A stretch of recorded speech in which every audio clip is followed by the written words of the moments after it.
Hello மக்களே, செம்மையான ஒரு அரசு வேலைவாய்ப்போட தான் நான் உங்களுக்கு சந்திச்சிருக்கேன். வழங்குறது யார் அப்படின்னு சொல்லி பார்த்தோன்னா, பாரத் எலக்ட்ரானிக்ஸ் மினிஸ்ட்ரி ஆஃப் டிஃபென்ஸ்க்கு கீழே வரக்கூடிய ஒரு அமைப்பு தாங்க. இதுக்கு சம்பளம் எவ்வளோ அப்படின்னு சொல்லி பார்த்தோன்னா 35,000 சரிங்களா.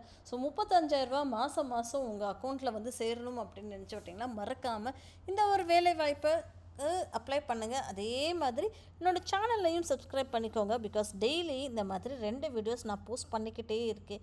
யாராவது ஒருத்தவங்க லைஃப்பில் செட்டில் ஆகிறதுக்கு இந்த வீடியோஸ் நிச்சயமாக ஹெல்ப்ஃபுல்லாகவே இருக்கும். சரிங்களா, வாங்க வீடியோக்குள்ளே போகலாம். இது என்ன ரோல் அப்படின்னு சொல்லி பார்த்தோன்னா, software development role, testing and IT support and maintenance அப்படின்ற ஒரு ரோலு கீழே தாங்க வருது. இதுக்கு நீங்கள் என்ன படிச்சிருக்கணும் அப்படின்னு சொல்லி பார்த்தோன்னா, எம்சிஏ, எம்எஸ்சி, கம்ப்யூட்டர் சயின்ஸ் ஓரியன்டாக படிச்சிருக்கணும் அப்படின்ற மாதிரி சொல்கிறாங்க. எத்தனை நம்பர் ஆஃப் போஸ்ட் இருக்குது அப்படின்னு சொல்லி பார்த்தோன்னா 15 நம்பர் ஆஃப் போஸ்ட் இருக்குங்க. அதிகபட்சம் வயது அப்படின்னு சொல்லி பார்த்தோன்னா 28 வயசுக்குள்ளே நீங்கள் இருக்கிறீங்கன்னா கடன்னு எடுத்து அப்ளை பண்ணிடுங்க. சரிங்களா. ஸோ அதை ஸ்ப்ளிட்டு எப்படி பண்ணியிருக்காங்க அந்த 15 அப்படின்னு சொல்லி பார்த்தோன்னா, யூஆர் கேட்டகரியில் 8, யூடபிள்யூஎஸில் 1, ஓபிசியில் 3, எஸ்சியில் 2, எஸ்டியில் 1 அப்படின்ற மாதிரி ஸ்ப்ளிட் பண்ணியிருக்காங்க. ஸோ பே ஸ்கேல் அப்படின்னு சொல்லி பார்த்தோன்னா 35,000 மாதத்துக்கு அப்படின்றது தெளிவாகவே அவங்க சொல்லியிருந்திருக்காங்க. சரிங்களா. அடுத்த ஒரு வேலை வாய்ப்பு என்ன அப்படின்னு சொல்லி பார்த்தோன்னா, ஜூனியர் சாஃப்ட்வேர் ட்ரெயினி அப்படின்ற ஒரு ரோலுக்குமே எடுக்கிறாங்கங்க. இதுக்கு நம்ம என்ன படிச்சிருக்கணும் அப்படின்னு சொல்லி பார்த்தோன்னா, பிசிஏவோ இல்லை பிஎஸ்சியோ சிஎஸ்ஐடியோ ஏதாவது படிச்சிருக்கணும் அப்படின்ற மாதிரி எதிர்பார்க்குறாங்க. ஸோ இதுக்குமே 15 பேரை வேலைக்கு எடுக்கிறாங்கங்க. 26 வயசுக்குள்ளே இருந்தீங்கன்னா கடன்னு அப்ளை பண்ணுங்கள். சரிங்களா. ஸோ இதுக்கு சம்பளம் எவ்வளோ அப்படின்னு சொல்லி பார்த்தோன்னா 25,000 அப்படின்ற மாதிரி சொல்லியிருக்காங்க.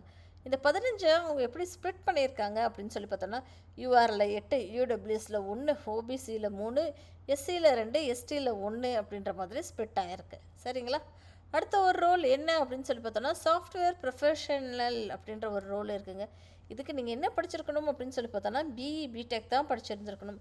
அது சிஎஸ்ஓ, ஐஎஸ்ஓ, ஐடிஓ, டேட்டா சயின்ஸோ இல்லை ஏஐயோ, ஏஐ இன்ஜினியரிங்கோ படிச்சிருக்கணும் அப்படின்றத எதிர்பார்க்குறாங்க.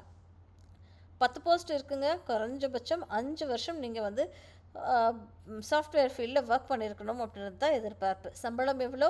60,000 சம்பளத்துக்கு நீங்கள் வேலை பார்க்க போகிறீங்க. சரிங்களா. 40 இயர்ஸ் எக்ஸ்பீரியன்ஸ்குள்ளே இருக்கவங்க அப்ளை பண்ணலாம் அப்படின்ற மாதிரி சொல்லியிருக்காங்க. ஸோ யூஆர் கேட்டகரியில் 6, இடபிள்யூஎஸில் 1, ஓபிசியில் 2, எஸ்சியில் 1 அப்படின்ற மாதிரி தாங்க இருக்குது. பிளேஸ்மெண்ட் உங்களுக்கு டிஃப்ரெண்ட் லொக்கேஷன்ஸில் இருக்கும் அப்படின்ற மாதிரி சொல்லியிருக்காங்க. சரிங்களா. ஸோ பெங்களூரு, காசியாபாத், வைசாக், டெல்லி, இண்டோர், மும்பை, கொல்கட்டா, கொச்சி அப்படின்ற ஒரு இடத்துல தான் உங்களோட பிளேஸ்மெண்ட்ஸ் இருக்கும் அப்படின்ற மாதிரி அவங்க சொல்லியிருந்திருக்காங்க. சரிங்களா. ஸோ அப்பர் ஏஜ் லிமிட்டும் அவங்க இங்கே கொடுத்துருக்காங்க. சீனியர் சாஃப்ட்வேர் ட்ரெயினி அப்படின்னா 28 வயசுக்குள்ளே இருக்கணும். ஜூனியர் சாஃப்ட்வேர் ட்ரெயினினா 26 வயசுக்குள்ளே இருக்கணும். சாஃப்ட்வேர் ப்ரொஃபஷனல்ஸ்னால் 40 வயசுக்குள்ளே இருக்கணும் அப்படின்ற மாதிரியும் சொல்லியிருந்திருக்காங்க.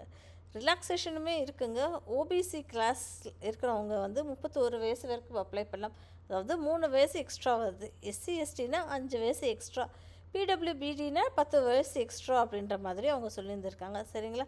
இது அப்படியே ஸ்க்ரோல் பண்ணோம் அப்படின்னு சொல்லி பார்த்தோன்னா என்னென்ன எப்படி அப்ளை பண்ணுறது என்ன அப்படின்றது தெரியும். சரிங்களா. ஸோ செலெக்ஷன் இதுக்கு எப்படி இருக்கும் அப்படின்னா, நிச்சயமாக ஒரு ரிட்டன் டெஸ்ட்டு இருக்கும் அப்படின்றது தெளிவாகவே சொல்லியிருந்திருக்காங்க. 100 மார்க்குக்கு உங்களுக்கு ஒரு டெஸ்ட்டு இருக்கும் அப்படின்ற மாதிரி சொல்லியிருந்திருக்காங்க. அது போக உங்கள் சிஜிபிஏயும் பேசும் அப்படின்ற மாதிரியும் சொல்லியிருந்திருக்காங்க. சரிங்களா. ஸோ ஜாப் ரெக்குயர்மெண்ட்க்கு என்னென்ன அப்படின்றதையும் கேட்டுக்கோங்க, தெளிவாக படிச்சுக்கோங்க. படிச்சுட்டு நீங்கள் இதுக்கு அப்ளை பண்ணுங்கள். சரிப்பா, அப்ளிகேஷன் ஃபீஸ் எவ்வளோ அப்படின்னு சொல்லி பார்த்தோன்னா ஜென்ரல் கேட்டகரி, ஓபிசி, இடபிள்யூஎஸ் கேட்டகரியில் இருக்கவங்கெல்லாம் சீனியர் சாஃப்ட்வேர் ட்ரெயினிக்கு நீங்கள் அப்ளை பண்ணுறீங்கன்னா 150 ரூபா ப்ளஸ் ஜிஎஸ்டி. இதே ஜூனியர் சாஃப்ட்வேர் ட்ரெயினிக்கு அப்ளை பண்ணிங்கன்னா 100 ரூபா ப்ளஸ் 18% ஜிஎஸ்டி.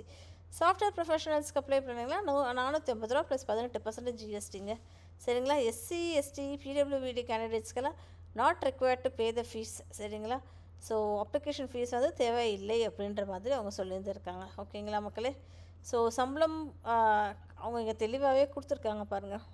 கன்சாலிடேட்டட் பே என்ன அப்படின்றது கொடுத்துருக்காங்க. உங்கள் சேல்ரி எவ்வளோ அப்படின்னு சொல்லிட்டு இதை ரீட் பண்ணிக்கோங்க. ரீட் பண்ணிட்டு லிங்க்கை நான் டிஸ்கிரிப்ஷன் பாக்ஸில் கொடுத்துட்றேன். அந்த லிங்க்கை வச்சு தான் நீங்கள் இதுக்கு அப்ளை பண்ண முடியும். சரிங்களா மக்களே. All the best. அதுக்கு முன்னாடி மறக்காமல் சேனலை சப்ஸ்கிரைப் பண்ணிட்டு போங்க. தேங்க்யூ.